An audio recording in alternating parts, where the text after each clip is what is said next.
Hello, Assalamu alaikum warahmatullah. Welcome back, dear students. First of all, tell me, have you ever wondered how we join two sentences in English? Good. Today we are going to learn relative pronouns, a very powerful and important topic in English. So, first of all, let us understand what actually relative pronouns are. So, let's start today's video without further delay. So, first of all, let us understand what actually relative pronoun is. Relative pronouns connect clauses to nouns और pronouns. ये जो relative pronouns होते हैं ये connect करते हैं classes को किसके साथ, नाउन या प्रोनाउन के साथ. हो गया पहला यूज. दूसरा, इट प्रोवाइडिंग एडिशनल इंफॉर्मेशन, ये हमें एडिशनल इंफॉर्मेशन देता है नाउन या प्रोनाउन के बारे में. और तीसरी बात, डिफाइनिंग दैम, या तो इनको डिफाइन करता है नाउन या प्रोनाउन को. इस क्लियर? क्या हमने देखा रिलेटिव प्रोनाउन वो नाउन्स होते हैं जो क्लॉजेस को जोड़ते हैं नाउन या प्रोनाउन के साथ, या और ये एडिशनल इंफॉर्मेशन देता है नाउन या प्रोनाउन के बारे में, या तो ये डिफाइन करता है नाउन या प्रोनाउन को. Is clear? Very good. अब जो हमारे रिलेटिव प्रोनाउन, मेन जो हमारे रिलेटिव प्रोनाउन होते हैं वो होते हैं 5. कौन कौन होता है? हु होता है हमारा, होम होता है, हुज होता है, विच होता है एंड दैट होता है. But let me tell you first, ये जो हु है ना, हु के 3 फॉर्म्स होते हैं, वही 2 फॉर्म जिसके ये होते हैं, होम भी इसी की फॉर्म है और हुज भी इसी की असल में फॉर्म है. Is clear? ये जो हु है, हु के 3 फॉर्म्स है, असल में हु के दो फॉर्म्स होते हैं, होम भी इसी की फॉर्म है और हुज भी इसी की असल में फॉर्म है. Is clear? Very good. तो अब हमने क्या देखा, जो हमारे मेन रिलेटिव प्रोनाउंस होते हैं वो होते हैं 5. उसमें क्या क्या होता है? हु आता है, होम आता है, हुज होता है, विच होता है एंड दैट होता है. Very good.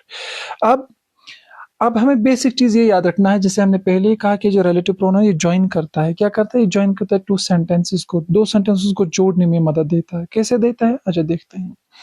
देखो, ये जो रिलेटिव प्रोनाउन होता है, यहाँ पे इसने ज्वाइन किया है 2 सेंटेंसेस को. एग्जांपल देखते हैं. यहाँ पे द बॉय इज प्लेइंग, लड़का खेल रहा है. ही इज माई ब्रदर, वो मेरा भाई है. एक ही लड़के की इंफॉर्मेशन है और हमने उसको के 2 सेंटेंसेस में इस्तेमाल किया. द बॉय इज प्लेइंग, लड़का खेल रहा है. ही इज माई ब्रदर, वो मेरा भाई है. अब हम इन 2 सेंटेंसेस को कंबाइन करेंगे. इन दोनों को हम एक ही सेंटेंस में अब करेंगे हम कंबाइन. कैसे करेंगे? देखो, द बॉय, वो लड़का, हु इज प्लेइंग, जो खेल रहा है, is my brother. Is clear? वो लड़का जो खेल रहा है इज माई ब्रदर. ठीक है. ये जो हु हमने यहाँ पे देखा, ये जो हु है यहाँ पे, इस हु से हमें ये पता चलता है, ये जो ही हु है ना, ये है रिलेटिव प्रोनाउन. और इसने यहाँ पे काम किया किस चीज की? इसने 2 सेंटेंस को आपस में जोड़ दिया. Is it clear? Very good. आगे चलते हैं. अब हम हर किसी प्रोनाउन को, रिलेटिव प्रोनाउन को अलग अलग तरीके से समझते हैं. सबसे पहले हम हु के बारे में पढ़ेंगे. ये जो हु होता है, रिमेंबर, हु को हम इंसानों के साथ यानी लोगों के साथ इस्तेमाल करते हैं और हु हमेशा एज अ सब्जेक्ट इस्तेमाल किया जाता है. एग्जाम्पल समझते हैं. सब्जेक्ट और ऑब्जेक्ट क्या होता है मैं ऑलरेडी पढ़ा चुका हूँ लास्ट वीडियोस में. तो सबसे पहले हम एग्जाम्पल देखते हैं. The girl who is singing is my sister. वो जो गर्ल है, द गर्ल, ये जो लड़की है, हु इज सिंगिंग, जो कि गा रही है, इज माई सिस्टर, वो मेरी क्या है? वो मेरी सिस्टर है. Is it clear? Very good. इसका मतलब ये जो हु है यहाँ पे, ये रिलेटिव प्रोनाउन है और लोगों के साथ इस्तेमाल किया जाता है, इसीलिए गर्ल के साथ इस्तेमाल हुआ. दूसरा example, the man who helped me is kind. ठीक है. जिस आदमी ने, जो आदमी ने मुझे मेरी मदद की, जिस आदमी ने मेरी मदद की, वो आदमी बहुत ही मेहरबान है, काइंड है. ये जो हु है, हु यहाँ पे रिलेटिव प्रोनाउन है, तो हु ने क्या किया? 2 क्लॉज को जोड़ दिया और मैन के बारे में एडिशनल इंफॉर्मेशन दी.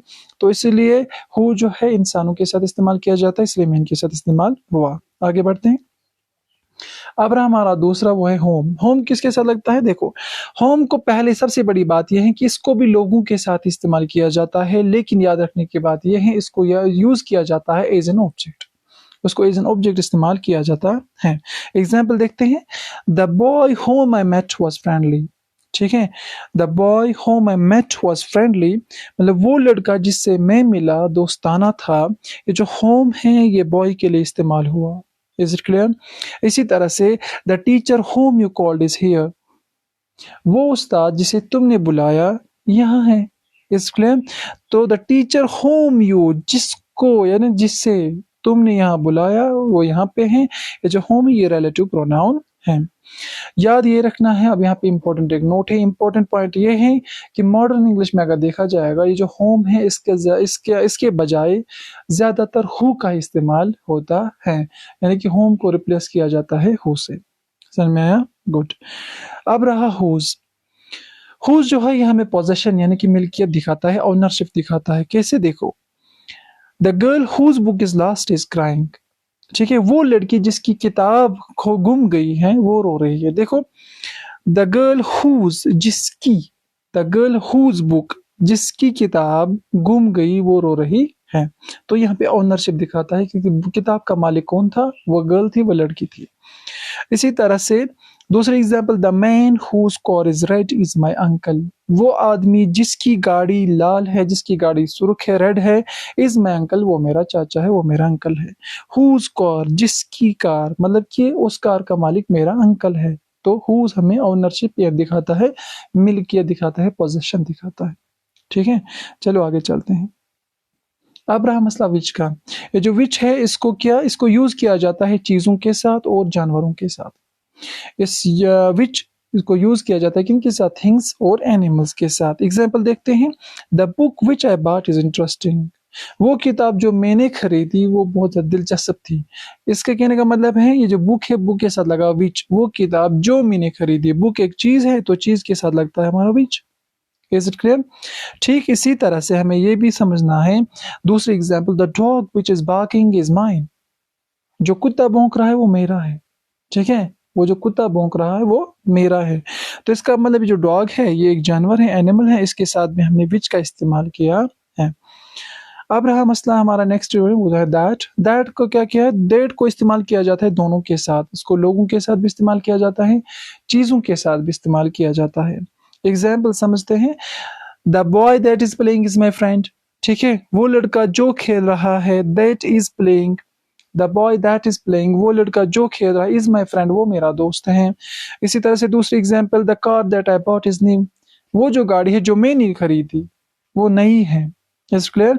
तो कार एक चीज है, चीज के साथ भी दैट लगा। बॉय एक इंसान है तो उसके साथ भी दैट का इस्तेमाल हुआ। अब ये याद रखना है, जो दैट है इसको स्पोकन इंग्लिश में इसका ज्यादातर इस्तेमाल किया जाता है। दैट का बहुत ज्यादा इस्तेमाल होता है स्पोकन इंग्लिश में। चलो आगे बढ़ते हैं। अब हम कुछ चीजों को देखेंगे, हु और होम में कुछ डिफरेंस है, कुछ चीजों को वो हम देखते हैं।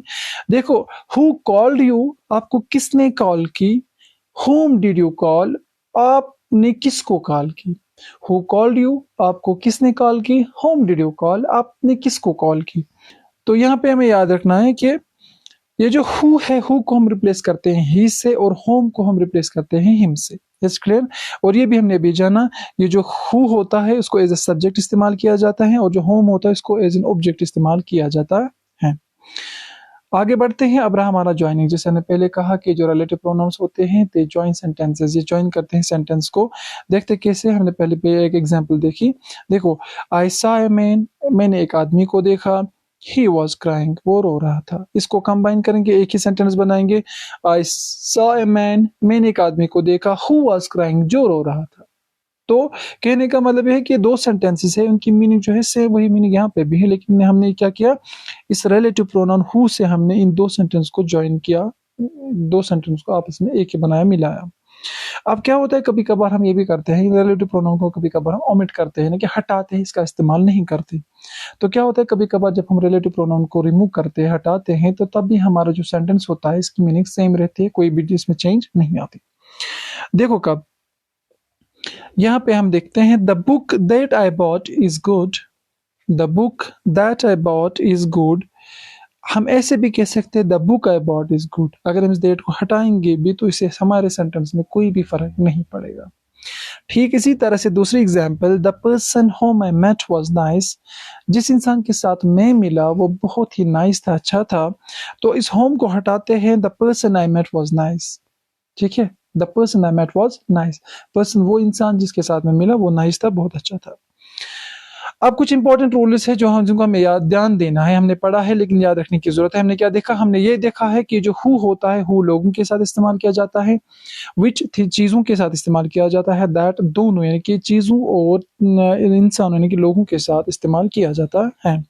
रूल नंबर 2 हमने ये देखा कि जो हुज है, हुज पोजीशन दिखाना है, मिल्कियत दिखाता है, मालिकाना अधिकार दिखाता है। रूल नंबर 3 हमने ये देखा, ये जो रिलेटिव प्रोनाउन होते हैं कम्स आफ्टर कॉमा। याद रखना रिलेटिव प्रोनाउन क्या होते हैं, ये आफ्टर कामा आते हैं, कामा के बाद रिलेटिव प्रोनाउंस आते हैं। लेकिन यहाँ पे ये भी ध्यान रखना है, इसमें दैट जो है, दैट कुछ डिफरेंट है, उसको हम देखते हैं, वो कामा के बाद नहीं लगता। ठीक है, चलो देखो यहाँ पे that is not used after comma. जैसे मैंने आपको पहले ही कहा है, जो दैट होता है वो आफ्टर कामा यूज नहीं किया जाता है। Which is used in non defining clauses. देखो यहाँ पे दो चीजें हैं जिसमें आप थोड़ा कंफ्यूज हो जाओगे। ये जो विच है इसको अक्सर यूज किया जाता था नॉन डिफाइनिंग क्लॉजेस के साथ। अब आपका सवाल होगा कि सर ये डिफाइनिंग क्लॉज क्या होता है? ये दो होते हैं असल में, एक होता है डिफाइनिंग क्लॉज, दूसरा होता है non defining clause. Defining clause वो होता है, वो रिलेटिव प्रोनाउन जो हमें नाउन या प्रोनाउन के बारे में इंपॉर्टेंट इंफॉर्मेशन देता है, मानो कि उस इंफॉर्मेशन के बगैर हमारा सेंटेंस इनकम्प्लीट है। अब जो नॉन डिफाइनिंग क्लॉज होता है, नॉन डिफाइनिंग क्लॉज वो वाला क्लॉज होता है जिसमें हमें रिलेटिव प्रोनाउन हमें एक्स्ट्रा इंफॉर्मेशन देती है नाउन या प्रोनाउन के बारे में। अगर एक्स्ट्रा इंफॉर्मेशन ना भी हो तो भी हमारा सेंटेंस दुरुस्त है। ठीक है, जैसे यहाँ पे मैंने एक एग्जांपल भी दी है, my car which is red. मेरी गाड़ी जो कि लाल है। ये इंफॉर्मेशन है गाड़ी के बारे में, एडिशनल इंफॉर्मेशन, जो कि लाल है। My car which is red, मेरी गाड़ी जो कि रेड है। एक्स्ट्रा इंफॉर्मेशन इसमें वो नहीं है। Is clear? अब क्या, अब कुछ कॉमन मिस्टेक्स हैं जो हम करते हैं। देखो कॉमन मिस्टेक्स ये हो गए, the boy which is playing. Which नहीं लगेगा क्योंकि हमने क्या कहा, विच इंसानों के साथ नहीं लगता, इंसानों के साथ लगता है who. The boy who is playing, ये ठीक है। इसी तरह से the book who is on table, who लगता है इंसानों के साथ, बुक के साथ नहीं लगेगा, इसलिए गलत है। The book which is on the table, ठीक है, वो किताब जो कि टेबल पे है तो विच लगेगा बुक के साथ क्योंकि बुक चीज है। इसी तरह से the man which helped me, तो इंसानों के साथ विच लगता ही नहीं है। ठीक है, तो हमने क्या किया, the man who helped me, वो इंसान जिसने मेरी मदद की, ये गलत है, ये ठीक है। इसी तरह से अगर हम कहेंगे कि हुज इज दिस बुक, ये गलत हो जाएगा, ये रॉन्ग यूजेज है, ये रॉन्ग हो जाएगा। तो हमारा करेक्ट सेंटेंस है whose book is this, whose book is this, ये हमारा करेक्ट बनता है। अब हाँ, आपके लिए स्टूडेंट्स के लिए कुछ प्रैक्टिस है, आप इसको देखना कि कौन सा कहाँ लगेगा। द बॉय, बॉय के बाद क्या लगेगा, हु लगेगा, विच लगेगा, देट लगेगा, हुज लगेगा, होम लगेगा। आप उसको कमेंट बॉक्स में अपने आंसर्स को भेजना, अपने आंसर्स कमेंट बॉक्स में आप डालना। मैं देखता हूँ कि आपको समझ में आया कि नहीं। बस हो गया, इस तरह से हमारा लेक्चर हो गया खत्म। लास्ट में हम ये याद रखेंगे, आज हमने रिलेटिव प्रोनाउंस को पढ़ा है। रिलेटिव प्रोनाउंस क्या करते हैं, वो सेंटेंसेस को ज्वाइन करते हैं। रिलेटिव प्रोनाउंस जो मेन होते हैं वो 5 होते हैं, who, whom, whose, which and that. और हु जो है वो लोगों के साथ होता है, विच चीजों के साथ इस्तेमाल करते हैं, दैट दोनों यानी कि चीजों और लोगों के साथ इस्तेमाल किया जाता है। आज की इस वीडियो में हमने रिलेटिव प्रोनाउन को कंप्लीट किया है। अगर आपको ये वीडियो हेल्प लगा, don't forget share, subscribe and like, और अपने आंसर्स को कमेंट बॉक्स में डालना। Thank you, have a good day.